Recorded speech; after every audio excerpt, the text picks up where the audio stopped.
अस्सलाम वालेकुम नाज़रीन, हॉट इशू प्रोग्राम में भलीकार मैं तव्हांजी मेज़बान सबीन मेमन। नाज़रीन, हॉट इशू प्रोग्राम में ॻाल्हि कंदासीं मुल्क जी मुआशी सूरत हाल जे हवाले सां। वाज़े रहे त जिते सदर वज़ीर आज़म ऐं ॿियनि वज़ीरनि पारां तनख़्वाहूं न वठण जो ऐलान कयो वियो आहे, उते सदर वज़ीर आज़म पारां वफ़ाक़ी हुकूमत जा ख़र्च घटाइण जे लाइ कमेटी पिणु जोड़ी वई आहे, जेका कमेटी 7 ॾींहंनि अंदरि वफ़ाक़ी हुकूमत खे रिपोर्ट पेश कंदी। इन खां अलावा IMF जे हवाले सां जेकॾहिं ॻाल्हि कजे त IMF जो वफ़द 14 तारीख़ ते यानी सुभाणे पाकिस्तान पहुचंदो। IMF वफ़द सां मुज़ाकरात थींदा, 4 ॾींहं मुलाक़ातूं थींदियूं ऐं जेकॾहिं IMF सां मुज़ाकरात कामयाब थियनि था, वफ़ाक़ी ख़ज़ाने वारे वज़ीर जो चवणु आहे त जेकॾहिं पाकिस्तान ऐं IMF जो विच में मुआहिदो थिए थो त पाकिस्तान खे मुआहिदे ते आख़िरी क़िस्त मिलंदी ऐं पाकिस्तान IMF सां मुआहिदे में हिकिड़ो वॾो पैकेज पिणु वठणु चाहे थो, जेको डिघे वक़्त ताईं हूंदो। इन सां केतिरो फ़र्क़ु पवंदो, पाकिस्तान जी मुआशी सूरत हाल जेका हिन वक़्तु आइसोलेशन में आहे, ऑक्सीजन ते आहे, उहा कीअं बहितर थी सघंदी, आम माण्हू ते IMF जी ॻरनि शर्तनि जा कहिड़ा इम्पैक्ट पवंदा, इन समूरी मुआशी सूरत हाल ते ॻाल्हाइण जे लाइ असांखे जब्बार मेमण साहब जॉइन कयो आहे। भलीकार जब्बार साहब, तव्हां असांखे प्रोग्राम में जॉइन कयो। जब्बार साहब, छा चवंदो IMF मिशन जेको सुभाणे पाकिस्तान पहुचंदो ऐं हिन वक़्तु पाकिस्तान जी जेका मुआशी सूरत हाल आहे, IMF वटि वञणु, IMF प्रोग्राम में वञणु पाकिस्तान जी वॾी मजबूरी आहे। कीअं था ॾिसो IMF प्रोग्राम सां हिन वक़्तु सुभाणे खां पोइ जेके ॻाल्हियूं शुरू थींदियूं? ॾिसो, अॻूणो ख़ज़ाने वारो वज़ीर जेको आहे सो उन जेको आहे सो कई भेरा जेको आहे सो इहा वज़ारत संभाली हुई ऐं मुंहिंजे पंहिंजे ख़्याल में मां सवाइ इन ॻाल्हि जे त उनजी हिकु ई ॻाल्हि में जेके असां चऊं था तफ़रीक़ करे सघूं था, उहा ॻाल्हि हुई त हू हमेशह रुपए जी सघ खे जेको आहे सो मथे रखण लाइ डॉलर ऐं रुपए जी क़ीमतुनि खे मसनूई तौर ते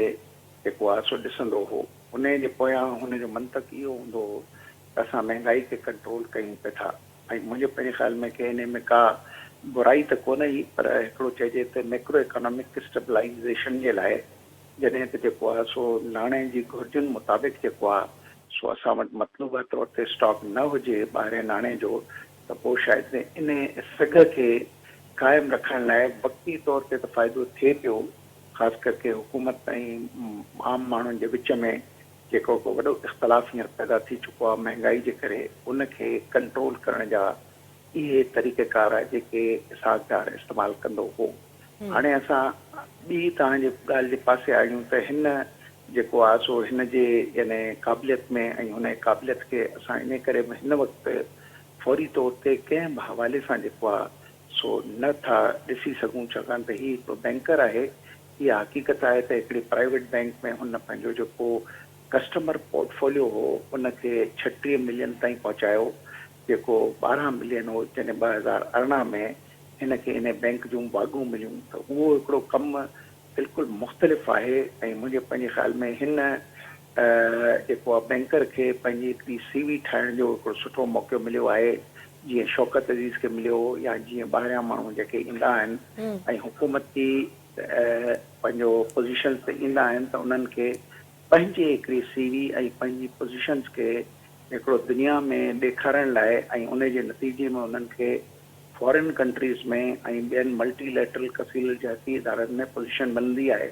शमशाद अख्तर वाज़े एग्ज़ाम्पल आहे, जेके वर्ल्ड बैंक में इन जे करे ई पोज़ीशन मिली जो उहा असांजी स्टेट बैंक जी कमंद हुई। हुनखे जेको आहे सो एशियन डेवलपमेंट बैंक में जेकॾहिं का पोज़ीशन मिली इन करे मिली, यूनिस्कैप में मिली, यूनाइटेड नेशंस इदारनि में मिली, त हीअ पंहिंजी हिकिड़ी CV ठाहिण लाइ जेको आहे, छाकाणि त हिननि काफ़ी कमाए वरितो आहे, 3 करोड़ रुपए पोइ सैलरी खणंदड़ माण्हू ऐं हिन उमिरि में ऐं ॿाहिरीं जेका नेशनलिटी सरेंडर करण जे पोयां हुनजी मुंहिंजो ख़्यालु आहे इहा हिकिड़ी ज़ाती जेका आहे सा लुभ ज़रूरु ईंदी, जंहिंखे मुंहिंजो ख़्यालु आहे हिकिड़ो ख़ैर मतिलबु कन्वेंशनल नथा चई सघूं, या हिकिड़ी कन्वेंशनल सघ आहे। हाणे अचूं त हिन जी जेका स्ट्रेंथ आहे या क़ाबिलियत आहे उन जी पक तॾहिं थींदी जॾहिं हिन सॼे क्राइसिस में, जंहिंमें 2 क़िस्म जा क्राइसिस पाकिस्तान में शामिल आहिनि, हिकिड़ो आहे क्लाइमेट क्राइसिस ऐं हिकिड़ो आहे इकोनॉमिक क्राइसिस। इन्हनि ॿिन्हिनि क्राइसिस जे हवाले सां हिन इंडिकेशन बि ॾिनी आहे जॾहिं हिन खां सवाल कयो वियो हो हिन पंहिंजो एनवायरमेंट जे सिलसिले में, त हुन जेको आहे सो इन एनवायरमेंट फंड जी घुर्जुनि जे हवाले सां का ख़ासि ॻाल्हि न कई, पर इहो चई त इहा बि सोच रखी सघिजे थी, छाकाणि त इन जो एग्ज़ाम्पल बांग्लादेश आहे, जंहिं वेझड़ाई में $3.3 बिलियन इन ई पंहिंजो क्लाइमेट चेंज ऐं एनवायरमेंट खे हिकिड़ो स्टेबल करण में ऐं दुनिया जे ग्लोबल इनिशिएटिव जो हिसो ठहण लाइ बांग्लादेश बि 3.3 बिलियन वरिता आहिनि। इहे इम्कानात बि मौजूदु आहिनि पाकिस्तान वटि त एक्सटेंडेड फंड फैसिलिटी खां अलावा जेको आहे सो इन जहत में बि घुरिजी सघजनि था। हिन वक़्तु रुॻो आहिनि ॻाल्हियूं, हिन वक़्तु IMF अचे वेठी त उन रिव्यू करण लाइ जंहिंमें 1.2 बिलियन डॉलर्स रिलीज़ थींदा जेके 3 बिलियन डॉलरनि जो हिसो आहिनि। त हिन वक़्तु उन खां अलावा ॿियो को बि एजेंडा जेको आहे सो वर्किंग पेपर्स ते IMF जे कोन्हे, पर इहे ॻाल्हियूं कयूं पई थियूं वञनि त असां फ्यूचर में हिकिड़ो लॉन्ग टर्म वॾे दौरानीअ जो हिकिड़ो वॾे अमाउंट जो एक्सटेंडेड फंड फैसिलिटी जे हवाले सां ॻाल्हाईंदासीं। ठीकु, जॾहिं इहे ॻाल्हियूं करे वेठो औरंगज़ेब ख़ान त मुंहिंजो पंहिंजे ख़्याल में थी सघे थो जेकॾहिं IMF जेको आहे सो 14 खां 18 मार्च जे बजाए जेको पिणु अख़बार में रिपोर्ट पियो थो थिए त 21 मार्च ताईं करसे ऐं ॿिए फंड जेको वॾो फंड ऐं वॾो अमाउंट आहे जेके चइजे त वॾे दौरानीअ जो आहे उन ते IMF जूं शायदि थी सघे थो के प्रिलिमिनरी ॻाल्हियूं थियनि, पर कसीरल जहती इदारा जेके आहिनि से सवाइ एजेंडा आइटम्स जे ॿियनि ॻाल्हियुनि ते इनफॉर्मली त ॻाल्हाईंदा आहिनि पर फॉर्मली न ॻाल्हाईंदा आहिनि। हाणे जेकॾहिं हिन जी क़ाबिलियत जे हवाले सां ॾिसूं त हिन जेके शयूं चयूं आहिनि आया उहो उन में कामयाबु थींदो या न। पहिरीं ॻाल्हि जेका हुन जंहिं ते घणो इसरार कयो आहे जेको सभु हुकूमतूं कंदियूं रहियूं आहिनि त पाकिस्तान में जेको आहे सो रेवेन्यू कलेक्शन घटि आहे। उन रेवेन्यू कलेक्शन जे मद में सभिनी इहे ॻाल्हियूं कयूं आहिनि त असांखे जेको आहे सो एग्रीकल्चर मां टैक्स वधाइण जी ज़रूरत आहे, असांखे रियल इस्टेट मां टैक्स वधाइण जी ज़रूरत आहे, असांखे होलसेल्स ऐं रिटेल मां टैक्स वधाइण जी ज़रूरत आहे। इन्हनि 4-5 जहतुनि ते जेको आहे सो सभु ॻाल्हाईंदा रहिया आहिनि, पर हिन जेको आहे सो उन जे लाइ जेका ॻाल्हि कई आहे जेका उहा नई कोन्हे त असां डिजिटलाइज़ेशन ऐं उन सिस्टम त पूरो हिकिड़ो प्लान जेको आहे सो असां ठाहींदासीं जंहिं प्लान में जेको आहे सो हिकिड़ो इम्प्लीमेंटेशन हिकिड़ो तरीक़ेकार जेको आहे सो उहो साम्हूं आणींदासीं जेको असां तक़रीबन जंहिंजूं ॻाल्हियूं करे वेठो त असां उनखे डिज़ाइन करे चुका आहियूं। जेकॾहिं उन डिज़ाइन स्ट्रक्चर जूं ॻाल्हियूं कयूं त उन जे बारे में हिन इहा ॻाल्हि कई आहे त उहो डिज़ाइन स्ट्रक्चर कुझु अहिड़े तरीक़े सां आहे त हिकिड़ो असां ग्रुप ठाहे छॾियो आहे जेको इन हवाले सां डेटा जेके कलेक्ट थिया आहिनि हेल ताईं जेके 2000 खां वठी जनरल परवेज़ मुशर्रफ जे ज़माने खां डेटा बैंक जे हवाले सां ऑर्डिनेंस निकितो 25/2000 त असां वटि हिन वटि डेटाज़ आहिनि त माण्हू केतिरा बिल था भरीनि, असां वटि डेटाज़ आहिनि क्लबनि जा मेंबर आहिनि, असां वटि डेटाज़ आहिनि उन्हनि फॉरेन टूअर्स केतिरा कया आहिनि, असां वटि डेटाज़ आहिनि उन्हनि जे रहण करण इन सॼे हवाले सां उनखे असां बेस ठाहे जेको आहे सो इन रेवेन्यू कलेक्शन खे वधाईंदासीं। वरी गॾोगॾु इहा बि रिपोर्ट थी आहे त एग्रीकल्चर छाकाणि त प्रोविंशियल टैक्स आहे उनजी बि इंडिकेशन ॾिनी अथई, माना एग्रीकल्चर जे हवाले सां मुंहिंजे पंहिंजे ख़्याल में हिन में का सघ कोन हूंदी त हू उते जेको आहे सो टैक्स उगाड़नि जे हवाले सां सिस्टम ॾेई सघे। बाक़ी ॿियनि हंधनि ते वाक़ई चए थो त प्रोपोर्शनल टैक्सेशन जो मतिलबु इहो हूंदो आहे त जीअं मैन्युफैक्चरिंग सेक्टर जेको आहे पाकिस्तान में हिन वक़्तु तक़रीबन 57-58% आहे, पर उन खां जेके टैक्सिस वठा था वञनि उहे पंहिंजे मैन्युफैक्चरिंग शेयर जेको GDP में आहे हिन वक़्तु 13% उनजे मुक़ाबले में 60% ताईं टैक्स वठा था वञनि। ठीकु जबार साहब इहा टैक्स नेट में आंदो वेंदो, पर इहे जीअं तव्हां ॻाल्हि कई त केतिरा ई माण्हू जेके टैक्स नथा ॾियनि IMF जा ॻाढ़ा शर्त बि हूंदा, ज़ाहिर आहे हिकिड़ो वॾो पैकेज पाकिस्तान वठणु चाहे थो ऐं घणे वक़्त ताईं उनखे हलाइणु चाहे थो, घणे वक़्त ताईं वठणु चाहे थो, उन जा शर्त कहिड़ा हूंदा? ज़ाहिर आहे मुआशी जेका सूरत हाल आहे मुल्क जी ॾींहों ॾींहुं असांखे डाउन थींदी नज़र अचे पई, उनखे उते ई बीहारणु उनखे अॻियां वधाइणु आम माण्हू जेको आहे आम माण्हू जे हवाले सां जेकॾहिं ॻाल्हि कजे त उन ते हिन जो केतिरो असरु पवंदो, केतिरो इम्पैक्ट पवंदो? ॾिसो आम माण्हू जे हवाले सां जेको सभ खां वॾे में वॾो इम्पैक्ट थो पए उहो आहे त रुपए जी क़दुरु जी रुपए जी क़दुरु कमज़ोर थियण जे करे ॿाहिरां जेको सामान अचे वेठो छाकाणि त पाकिस्तान जी जेका बि रिक्वायरमेंट आहे उन में हिकु भाङो थियो आहे सो पाकिस्तान जे जेका इम्पोर्ट्स आहिनि उन में ऑयल ऐं पेट्रोलियम जे मद में था वञनि ऐं पाकिस्तान में इवन फूड सेक्टर जे हवाले सां तमामु घणी इम्पोर्ट्स थी थियनि। पाकिस्तान जी कंजम्पशन इकोनॉमी में 16-17 बिलियन डॉलर उहे था थियनि, Pakistan J capital goods economy में 6-7 बिलियन डॉलर उहे थियनि। पाकिस्तान जी जेका आहे सा नई पेट्रोलियम प्रोडक्ट ऐं उन हवाले सां जेकॾहिं आयरलैंड जी ॻाल्हि कयूं त इम्पोर्ट ऑफ गैस ते ऐं प्लस हिकिड़ो जेका गैसीफाई थी करे हिन वक़्तु जेका घटिताई आहे उन जे लाइ गैस अलॻि दरामद करणी थी पए। त इन्हनि सभिनी ॻाल्हियुनि खे घटि करण लाइ मुंहिंजे 5 साल में के कोई इम्कानात कोन था नज़र अचनि, पर जेकॾहिं थोरी देरि लाइ असां चऊं त अॻिते कंजम्पशन जे हवाले सां जेकॾहिं रेट्स घटाइणा आहिनि त अख़बार में इहो बि रिपोर्ट थियल आहे ज़राए जे मुताबिक़ त IMF हिननि खे इहो चयो आहे त तव्हां जेको आहे सो पंहिंजा जेके लॉसिस आहिनि एनर्जी जा उहे घटायो, तव्हां डिस्ट्रीब्यूशन कंपनीज़ जेके आहिनि उन्हनि खे प्राइवेटाइज़ कयो, तव्हां जेको आहे सो इन सिस्टम में एफिशिएंसी खे इम्प्रूवमेंट आणियो, तव्हां कैप्टिव पावर स्टेशन जंहिंजे आधार ते कई कारखाना हलंदा आहिनि जिनजी एफिशिएंसी घटि हूंदी आहे उन्हनि खे बंदि कयो ऐं उन्हनि मां इसखे आजो करे जनरल ग्रिड सिस्टम ते आंदो वञे ऐं रिकवरी जेसि ताईं थी कई वञे कास्ट ऑफ मैन्युफैक्चरिंग या कास्ट ऑफ जेका बि मैन्युफैक्चरिंग ऑफ इलेक्ट्रिसिटी आहे उनजे मुताबिक़ जेको आहे सो पैसा वरिता वञनि, माना घटि में घटि सब्सिडी ॾिनी वञे। हाणे इन ॻाल्हियूं जेके 4-5 मां तव्हांखे ॿुधायूं उनखे असां रिफॉर्म्स ॾेई सघूं था या हिकिड़ो एफिशिएंट तरीक़े सां मैनेजमेंट सिस्टम्स जंहिंमें आहिस्ते आहिस्ते असां जेको आहे सो बिजलीअ जी क़ीमतूं, गैस जी क़ीमतूं, पंहिंजो ॿियूं जेको लिक्विड पेट्रोलियम जेको असांजे मुल्क में ठहे थो ॿाहिरां बचे थो उनखे हिकिड़ो एफिशिएंट प्लांट्स या एफिशिएंट कंज्यूमर्स खे जेको आहे सो सप्लाई करण खे प्रेफरेंस ॾियण सां शायदि हिते कुझु घटिताई अची वञी सघे थी। बाक़ी रहियो जो त हिन वक़्तु पाकिस्तान में जॾहिं त 29.753% ते इन्फ्लेशन बीठी आहे, इन इन्फ्लेशन खे कंट्रोल करण लाइ ठीकु असां पंहिंजे हिकिड़े इम्पोर्ट्स कंसाइनमेंट ते नज़र रखूं त उते छा जे असां इहो $200 अरबनि ₹200 ते अची पहुचे शायदि जेका थी सघे थी। जेकॾहिं बिजली जा अघ जेके आहिनि त घटाया वञनि त गैस जा अघ घटाया वञनि त घटिताई थी सघे थी। Cost of input for agriculture ते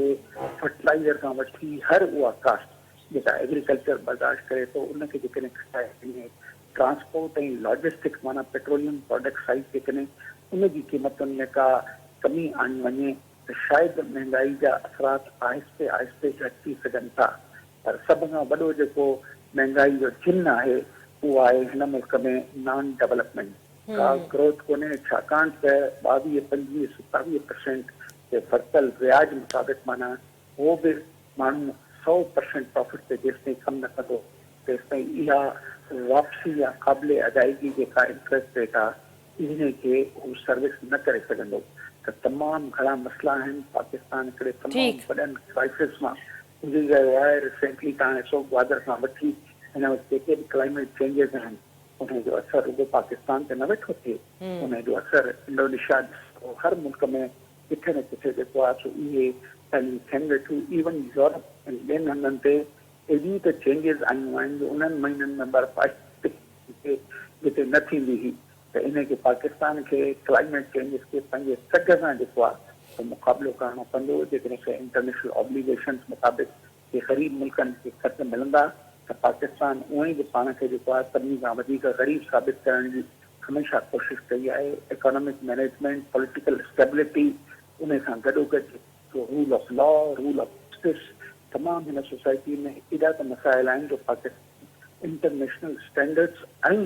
इंडिकेशन जे हवाले सां सभु सारा कंट्रियुनि जे वेझो अची वियो आहे। तमामु घणी महिनत करण जी ज़रूरत आहे। रुगो जेको आहे सिर्फ़ु फाइनेंस मिनिस्टर जे कुझु चंद ॻाल्हियुनि खे हरकत में आणणु जेके रिसोर्स मोबिलाइज़ेशन थी सघिजे थो, उन खां अलावा तमामु घणा कम करणा आहिनि जंहिंजी ज़रूरत आहे त माण्हुनि में ट्रस्ट बिल्ड थिए, माण्हू हुकूमतुनि में जेको आहे सो एतमाद ऐं इत्मिनान ज़ाहिर कनि। जेसिताईं उहो न ईंदो कंहिं क़िस्म जी का बि रिफॉर्म्स जेके आहिनि से ॻाल्हियुनि खे अॻिते न खणी वञी सघंदा। तमामु वॾा कम करण जी ज़रूरत आहे। आख़िरी सवाल जब्बार साहब तव्हां खां, हुकूमत पारां कमेटी ठाही वई आहे त 7 ॾींहनि अंदरि जेका रिपोर्ट वज़ीर आज़म खे जमा कराईंदी वफ़ाक़ी हुकूमत जा ख़र्च घटाइण जे हवाले सां, इन खे कीअं था ॾिसो? ऐं गॾोगॾु जेको सदर वज़ीर आज़म या ॿियनि वज़ीरनि पारां पघारूं न वठण जो ऐलान कयो आहे, इहा जेका शुरूआत आहे तव्हांखे संजीदगी नज़र अचे थी? ॾिसो, हमेशह चइबो आहे ट्रिकल डाउन इफेक्ट, इकोनॉमी जो ट्रिकल डाउन इफेक्ट जेको आहे सो इकोनॉमिक टेक्स में हमेशह चइबो आहे त हिकिड़े हेठि ताईं अचे त जीअं आम माण्हुनि जे ज़िंदगी ते मुस्बत असरु पए। मुंहिंजो ख़्याल आहे इहो हिकिड़ो ऐलान करणु सुठी ॻाल्हि आहे, पर हिन में सभिनी खे अचणु खपे। तमामु MNAs, MPAs, मिनिस्टर्स, सभिनी प्रोविंशियल गवर्नमेंट्स में माशाअल्लाह तव्हां ॾिसंदव त को बि माण्हू प्रोफेशनल मिडिल क्लास माण्हू सियासत में अची नथो सघे। हिते त पैसा खपनि, ख़र्च करण जी ताक़त खपे, ऐं जेको आहे सो वॾी रांदि आहे इहा सॼी गैम्बलिंग ड्रेन आहे, जुआखानो आहे, जंहिंमें मुंहिंजे पंहिंजे ख़्याल में इन्हनि खे जेको आहे इहे जेके प्रिविलेजिस आहिनि इन्हनि खे हाणे सरेंडर करणु खपे। वॾियुनि वॾियुनि गाड़ियुनि जो खानजोड़े जॻह वठी शबाशरी ताईं वाइदा कया त हाणे ख़तमु कयूं वेंदियूं, उन्हनि खे ख़तमु कयो वञे। 1 लीटर में 0.5 किलोमीटर हलण वारी गाॾियुनि में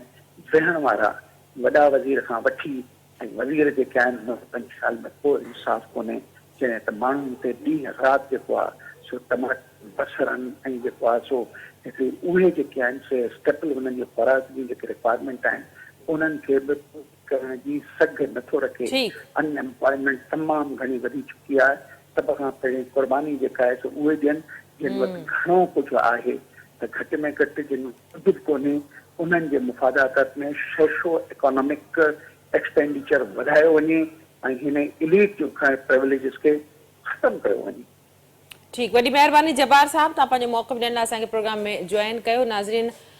जब्बार मेमण जी गुफ़्तगू तव्हां ॿुधी। यकीनन पाकिस्तान हिन वक़्तु मुआशी हवाले सां वॾे क्राइसिस खे फेस करे रहियो आहे ऐं IMF जा मुतालबा इन जो असरु आम माण्हू ते पवंदो। जेसिताईं रुपए जी क़दर मज़बूत नथी थिए तेसिताईं आम माण्हू ते जेके मुआशी बार आहिनि, मुआशी असर आहिनि, उहे ख़तमु नथा थी सघनि। प्रोग्राम जे सिलसिले खे जारी रखंदासीं। वक़्तु थियो आहे मुख़्तसिर वक़फ़े जो, वठूं था वक़फ़ो।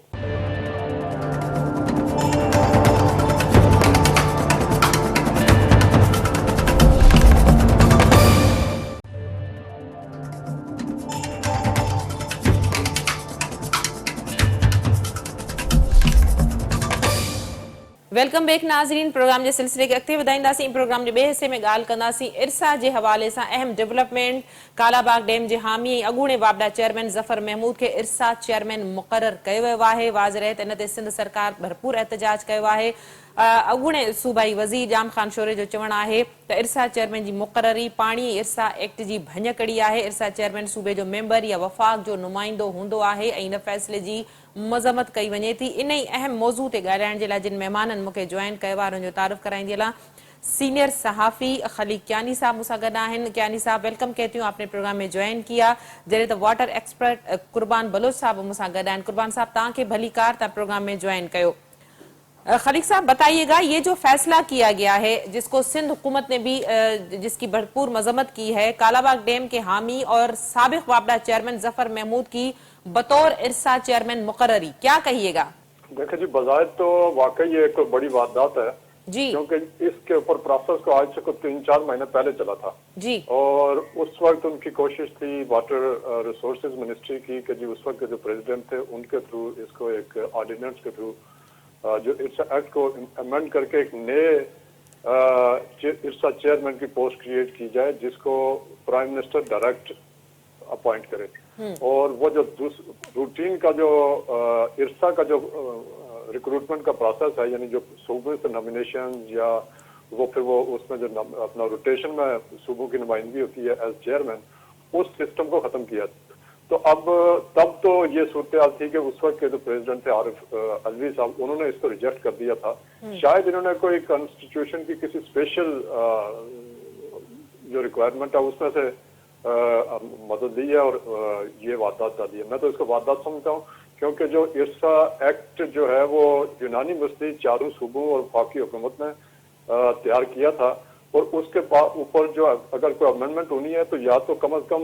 यानी लोएस्ट लेवल का जो फोरम है मेरा ख्याल काउंसिल ऑफ कॉमन इंटरेस्ट है, उससे नीचे ये अगर कोई यूनिलेटरल चीज है तो मेरा तो ख्याल है कि ये एक नई हुकूमत के क्याम के साथ ही इस किस्म के बीज बोझे जा रहे हैं कि ना कोalition गवर्नमेंट चले और ना मुल्क का कोई भला हो सके। ठीक, खलीक साहब, आप क्या समझते हैं कि इस पर एतराज सिर्फ सिंध सूबे को होना चाहिए या बाकी सूबे भी इस फैसले पर एतराजात अपने जो है वो तहफुजात का इजहार कर सकेंगे? उसूली तौर पे तो जो इरसा एक्ट की रिक्वायरमेंट्स हैं उसके ऊपर तो सबको एतराज होना चाहिए। मैं जो चेयरमैन इरसा जो नॉमिनेट हुए हैं, अपना जो अपॉइंट हुए हैं, मुझे उनसे पर्सनली कोई इशू नहीं है। मेरा ख्याल है शायद वो बेहतरीन ऑफिसर होंगे, लेकिन जो कॉन्स्टिट्यूशनल प्रोविजंस के साथ और जो एक जो फेडरेशन और फेडरेटिंग यूनिट्स के दरमियान जो हम आहंगी की जो फजा है उसको ये खराब करेगा। और इसको मेरा ख्याल कोई कंसेंसस से ये सूरत होनी चाहिए थी। ये यूनिलेटरली अगर वफाक कुछ करने की कोशिश करेगा तो मेरा तो ख्याल है कि चारों सूबों को इसके ऊपर एतराज होगा और होना चाहिए। ठीक, कुर्बान साहब गुफ्तगू तव्हां ॿुधी खलीक साहब जी त न रुगो सिंध बल्कि चारनि ई सूबनि खे इन ते एतराज़ थियणु खपे या इरसा एक्ट जी भञ कड़ी आहे, ख़िलाफ़ वर्ज़ी आहे, छा चवंदव? जी वॾी महिरबानी तव्हांजी। मां सम्झां थो त ही न सिर्फ़ु इरसा चेयरमैन जी मुक़ररी जो मामिलो आहे, ही इरसा खे वफ़ाक जे कंट्रोल में सिधी तरह आणण जो मसइलो आहे। जेका ही मुक़ररी थी आहे ऐं जेकॾहिं ही नोटिफिकेशन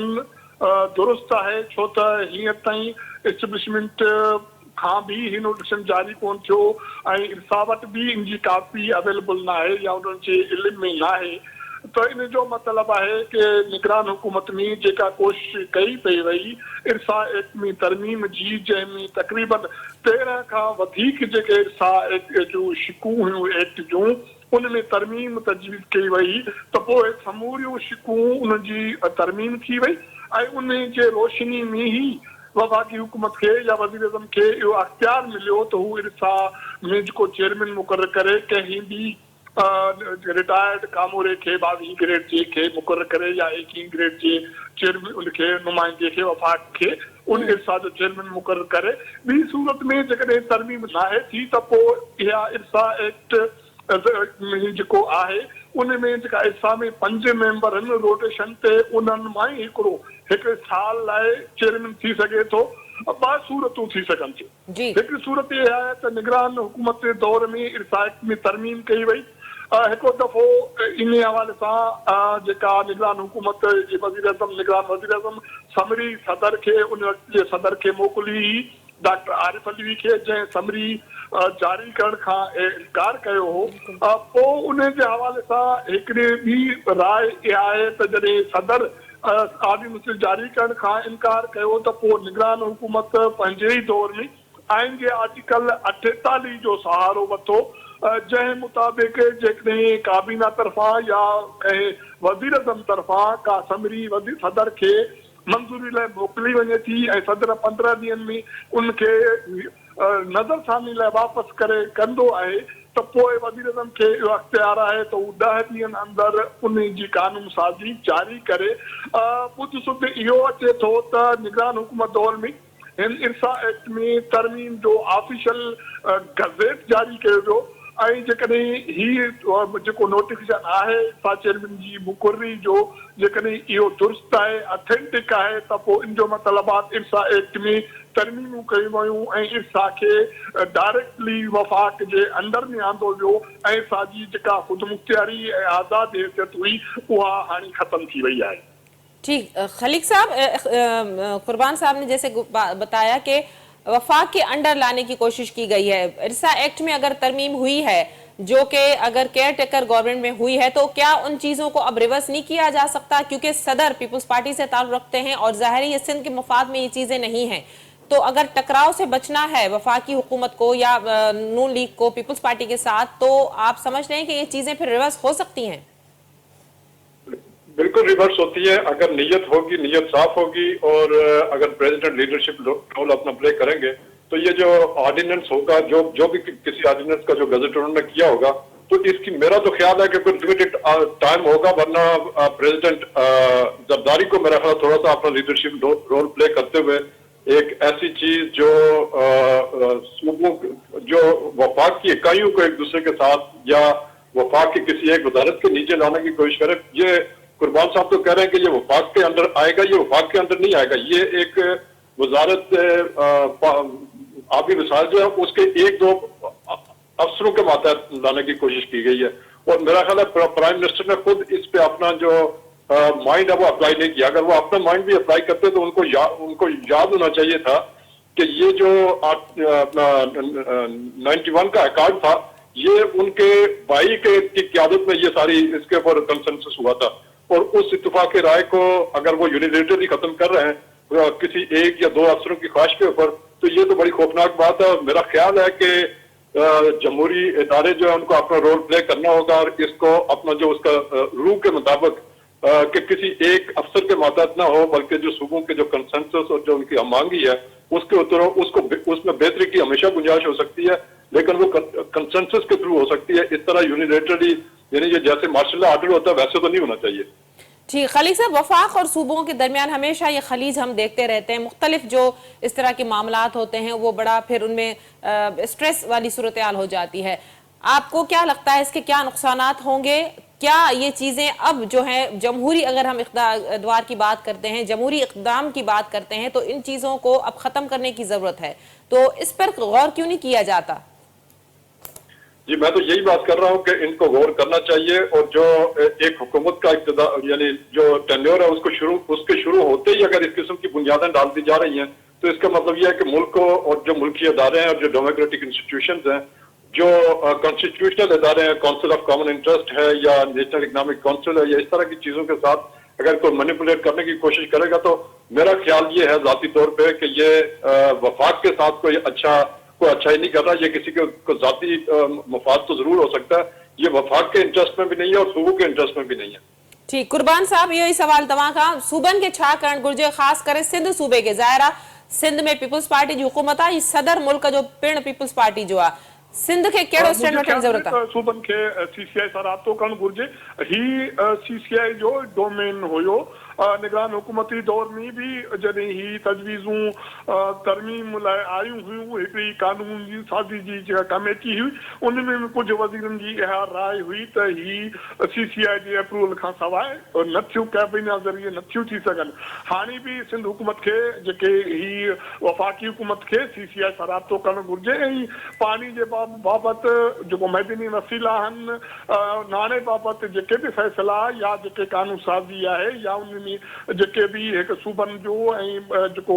बैन सूबाई जेके कानून साज़ी उन्हनि में सीसीआई खे ही अख्तियार आहे उन ते गौर करे उन बाबति फ़ैसिला करे। ॿी ॻाल्हि इहा आहे त जेकॾहिं इहो तरमीम या निगरान हुकूमत में दौर में थी ऐं उनजो नोटिफिकेशन मौजूदा वज़ीर आज़म खां जारी करायो वियो या अप्रूवल वठी वई, त उन खे बि पंहिंजे इतिहादनि सां उन ते ज़रूरु मुशावरत करणु खपंदी ऐं उनखे अंदाज़ो आहे त इर्सा जा मामला इर्सा केतिरो कंट्रोवर्शियल आहे, छो त हिन तरमीम ज़रिए जेकॾहिं इहा तरमीम थी वई त पोइ वफ़ाक़ जो नुमाइंदो इर्सा खे कंट्रोल कंदो। चारई जेके पंजई जेके मेंबर हूंदा इंक्लूडिंग वफ़ाक़ ऐं 40 सूबनि जा मेंबर उन जे अंदर